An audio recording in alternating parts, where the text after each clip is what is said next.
자, 대선 현장의 생생한 분위기를 전달해주는 대선 한라인 시간입니다. 자, 오늘은 공주 부여 청량 지역구의 박수현 더불어민주당 의원과 얘기 나눠보겠습니다. 의원님 나와 계십니까? 예, 안녕하세요. 박수현입니다. 네, 지금 그 지역구 쪽에 계신 거죠? 그럼요. 아, 고생 많으십니다. 자, 본격적인 이야기 들어가기 전에 이 질문 먼저 드려야 될 것 같아요. 주말 예. 사이에 리박스쿨 여론 조작 의혹 논란이 아주 되게 크게 일어나고 있는데 네. 국민의힘이 댓글팀 운영에 연루가 되어 있다 의혹도 있고요. 예. 이재명 후보나 이 민주당에서는 상당히 비판을 하고 있습니다. 이거 어떻게 봐야 됩니까? 아니, 그러니까 이제 이것을 공작이라고 국민의힘에서 주장을 하지 않아요? 네. 그러니까 자신들에게 불편한 진실이 드러나면 공작이라고 이렇게 우기고 생떼를 쓰는 게 정말 국민의힘 분들의 이게 일관된 태도인 것 같아요. 네. 국민을 우습게 하는 행위입니다. 이게 조직적인 댓글 조작으로 그 여론을 왜곡하는 거, 이 네. 문제는 중대한 민주주의 침해 아닙니까? 네. 그런 측면에서 이건 정말 심각한 범죄 행위다 이런 생각을 하고요. 또 더 충격적인 건 뭐냐면 이런 어떤 극우적인 어떤 생각이나 그다음에 역사관이나 이런 것들을 주입해서 소위 저는 체제 전쟁이라고 하는 말이 처음에 용어로 등장했을 때 깜짝 놀라긴 했지만 설마 이렇게 집요하고 조직적으로 끊임없이 이것을 실행할 줄은 몰랐어요. 네. 그런데 이번에 이 돌봄 학교 시스템을 이용했다는 건 아닙니까? 그래서 그렇습니다. 정말 눈에 넣어도 아프지 않은 우리 자녀들, 자식들에게 극우적 사관을 주입하고 정치적인 어떤 댓글 공작에 이용하고 이러한 일들을 했다는 거 보면 이건 전혀 용서할 수 없는 천인공노할 범죄 행위다. 아하. 그래서 이것을 이 선거를 떠나서 예. 유불리를 떠나서 선거가 끝나더라도 이건 반드시 끝까지 파헤쳐서 정말 진실을 밝히고 다시는 이런 일이 일어나지 않도록 우리 아이들에게까지 이런 극우적 생각을 주입하려고 하는 이런 시도는 이 땅에서 영원히 퇴출될 수 있도록 반드시 뿌리 뽑아야 한다고 생각합니다. 네, 학부모들이 지금 난리가 났습니다. 우리 아이들한테 당연히 그렇죠. 이런 네. 거를 하려고 했던 건가 이 생각이 드는데 국민의힘에서는 뭐 자꾸 뭐 민주당의 부정적 이슈 덮기 위해서 한다 이렇게만 얘기해서는 될 일이 아닌 것 같은데요. 아니 그러니까 이게 쉽게 얘기하면 네, 쥐도 이게 구석에 몰리면 고양이를 문다고 하지 않나요? 그러니까 아무 대책이 없는 거예요. 무는 거 외에는. 지금 내일이 선거인데 얼마나 국민의힘은 당황스럽겠어요. 그러니까 무조건 아니다 하고 공작이다 하고 민주당에 덮어 씌우고요. 뭐 이러는 것이죠. 그러나 그러니까요. 지금 여러 증거들이 김문수 후보가 쭉 관여했다는 그런 동영상과 이런 것들이 지금 드러나고 있지 않아요? 다 나옵니다. 네, 그리고 이주호 권한대행 교육부 장관, 네, 이 교육부 장관이 실행한 이 돌봄 윤석열 정권의 이 정책에 편승해가지고 그걸 이용했기 때문에 이것은 뭔가 조직적으로 누가 도와주고 이용하고 뭐 이런 것들이 있을 거라고 보는 것이 저는 합리적인 거라고 봐요. 그렇기 때문에 선거가 끝나더라도 이 문제는 반드시 파헤쳐야지 이것은 우리 아이들의 영혼을 갉아먹는 정말 전국에 있는 학부모들, 자식을 둔 부모들이 이건 분노를 일으켜야 될 그럴 사안이고 뭐 그런 정치를 떠나서 이 문제는 우리 대한민국 미래의 영혼에 관련된 문제입니다. 맞습니다. 자, 대선 현장도 한번 얘기 나눠보겠습니다. 지난 주말에 이재명 후보가 세종시를 갔는데 현장 분위기 어땠습니까? 저도 그날 그 현장에 있었고요. 당연히 바로 세종시와 붙은 지역구잖아요. 인접 지역이 이제 공주부여 청양제 지역구잖아요. 특히 이제 공주는 이 세종시가 출범할 때요.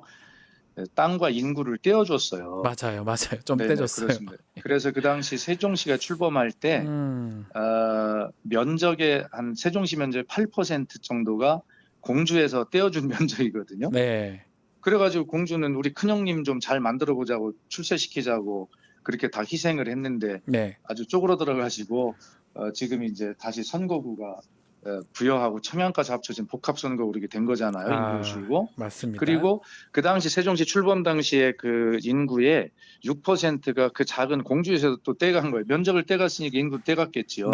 그래서 제가 빚 좀 받으러 왔다 이렇게 말씀드렸는데 저도 연설을 했거든요. 후보 지지 연설을. 그러면서 그 빚을 갚을 수 있는 방법은 우리 세종시가 이재명 후보의 대통령 당선으로 확실한 완전한 행정수도로 그렇게 자리매김하고 발전해 나감으로써 잘 돼야 빚을 갚을 거 아니냐. 그래서 이번에 확실하게 이재명 후보를 선택하는 그러한 선거를 하자. 그렇게 저는 호소를 했습니다. 예, 그 의원님 말씀 좀 더 해보면 부여에서 사전 투표를 하셨는데 이곳에서 그렇습니다. 투표하신 이유가 있습니까?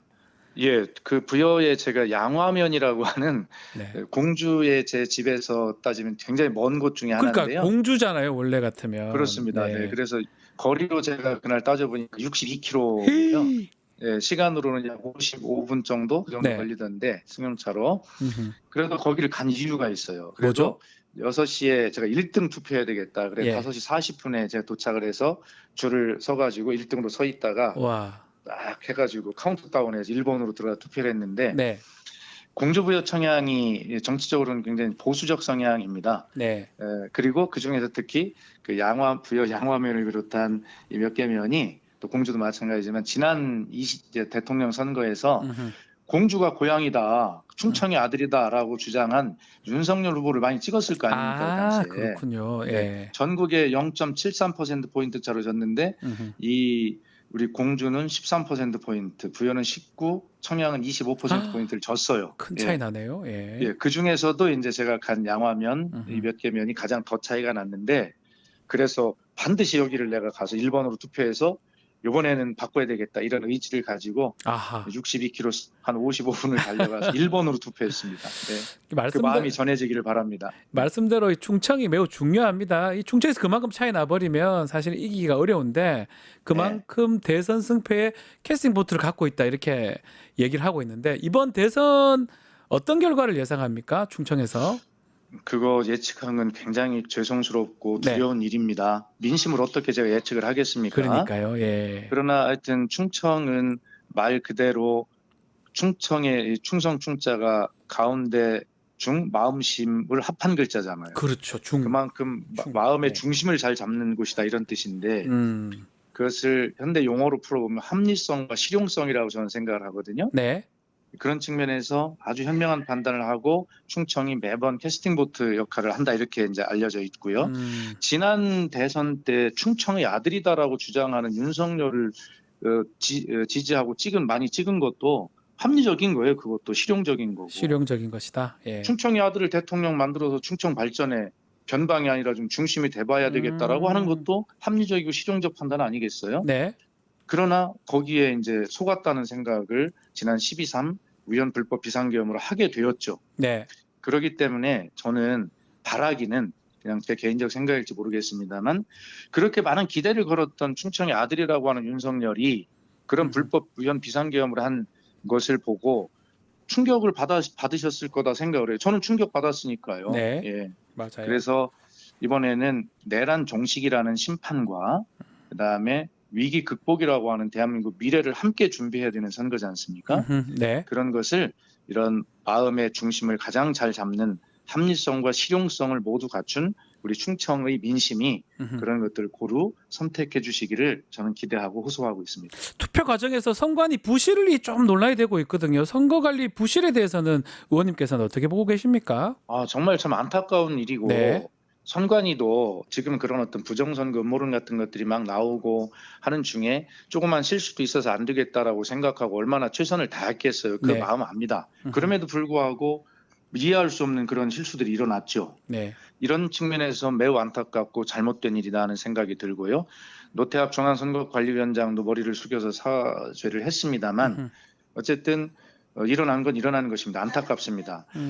그러나 그렇다고 해서 이것을 꼬투리 삼아가지고 사전투표의 공정성을 의심하는 음모론을 퍼뜨린다거나 그다음에 대선 이후에 선거 불복을 하겠다는 움직임들이 조금씩 있는 것 같은데 네. 절대 그래서는 안 됩니다. 적어도 민주주의라고 하는 것은 또 선거라고 하는 것이 얼마나 민주적 시스템에 의해서 이루어지는 것이고 우리 대한민국의 자존심 아니겠습니까? 네. 그런 것들을 꼬투리를 잡아가지고 그렇게 선거 불복으로까지 가려는 그런 움직임에 대해서까지 단호하게 해야 된다. 이번 선거를 통해서 내일 심판을 해주셔야 되겠다 이런 생각을 하고 네. 선관위는 이런 일이 재발되지 않도록 이 선거 이후에 분명하게 그 재발 방지 대책을 더 마련해서 발전된 제도를 마련해서 투표 선거에 대한 국민의 신뢰를 확실하게 쌓아가야 되겠다 이렇게 생각을 합니다. 이번에도 인수위가 없는 정부가 출범을 합니다. 만약 네. 당선이 된다면 준비가 잘 돼 있다고 할 수 있겠습니까? 아마 그동안 민주당은 네. 사실은 계엄과 내란을 겪으면서 책임감이라는 걸 굉장히 강조했어요. 이재명 후보 대표의 말을 한번 기억해 보면 네. 책임감이라는 말을 많이 했는데 그것은 일당이 이런 비상시국에 책임을 다해야 되겠다라고 하는 그런 취지였고요. 그 책임감은 혹시 이번 조기 대선이 치러지게 되면 우리가 집권하게 될 가능성이 높다면 네. 그 책임을 다해야 되겠다는 그 책임감을 자만과 교만이 아니라 할 수밖에 없잖아요. 그것이 의무잖아요. 네. 그래서 그 한편으로는 내란 극복과 종식을 위해서 싸워오면서도 한편으로는 그런 어떤 제1당 다수당으로서 그리고 수권 정당의 능력을 보여주기 위해서 싸우면서도 열심히 준비해온 것이 사실입니다. 음흠. 다만 그런 것들을 내색을 하면 뭐 다 된 것처럼 그러냐라고 교만하다라고 하는 그런 프레임에 말릴까 봐 저희들이 조심을 해왔습니다만 네. 사실 이런 준비를 차곡차곡 해왔기 때문에 인수위가 없어도 저희들이 정말 잘 뭐 완벽한 것은 아니겠으나 그러나 걱정하시는 것만큼은 아닐 정도로 준비를 해왔다. 네. 믿으셔도 좋겠다. 이런 네. 말씀드립니다. 마지막으로 유권자분들께 한 말씀 부탁드리겠습니다. 내일 투표입니다. 예, 주권자로서 우리 유권자 국민이 유일하게 권리를 행사하고 정치보다 위에 설 수 있는 것이 선거입니다. 네. 주권자로서 주인으로서 역할을 잘해 주셔야 좋은 종을 뽑고 그 종을 잘 심부름시킬 수 있습니다. 이번 선거는 정말 상상도 할 수 없었던 12.3 불법 위헌 비상계엄으로 무너진 민주주의를 세우고 그런 내란 세력들을 완전히 뿌리까지 뽑아서 심판하고 그리고 무너진 대한민국을 일으켜서 자랑스러운 선진국으로 만들어야 되는 이 모든 것들이 함께 들어있는 내란 종식과 위기 극복의 선거입니다. 주권자 여러분께서 꼭 권리와 의무인 투표에 참여하시되 그러나 평상시 어떤 정당에 대한 지지나 이런 성향에 의존하지 마시고 확실하게 주권자로서 이번에는 심판할 것은 심판하고 미래를 준비해야 될 것은 준비해야 되겠다라고 하는 현명한 투표를 해주시기를 하루 남은 오늘 마지막 날 간곡하게 정말 피 끓는 마음으로 호소드립니다. 예, 알겠습니다. 오늘 말씀 여기까지 듣겠습니다. 감사합니다. 감사합니다. 유튜브 구독하고 실시간 채팅과 댓글을 남기시면 매일매일 7,000TTCO를 드립니다. 참여 방법은 통통물 어플을 다운로드하고 회원가입과 로그인을 해주세요.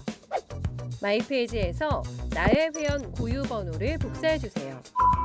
유튜브 구독 후 실시간 채팅이나 댓글창에 고유 번호를 한 번만 입력하면 준비 끝! 지금 유튜브 채팅과 댓글 쓰기 참여하고 7,000TTCO 받아가세요.